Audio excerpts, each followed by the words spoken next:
c'est pas la première fois, mais en tout cas, on essaie de faire en sorte que ça arrive souvent et qu'on fasse venir les artistes le plus possible au sein de l'établissement, dans les classes, auprès des élèves. C'est une classe de 6e, donc ils étaient très motivés, moteurs. Vraiment, ils ont pris le projet très à cœur. Ils sont venus voir notre spectacle.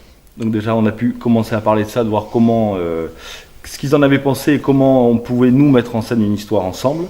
Et après, on a commencé à travailler sur le théâtre d'ombre. Donc, commencer à construire des objets.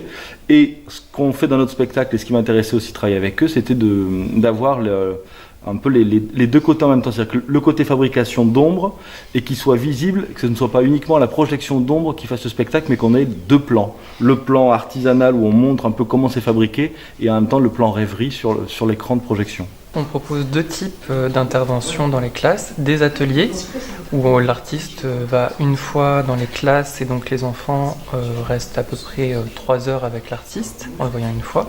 Et à côté de ça, on a des parcours artistiques et culturels, comme c'est le cas avec ce projet ici sur le Théâtre d'Ombre, où là, les artistes viennent à plusieurs reprises dans les classes.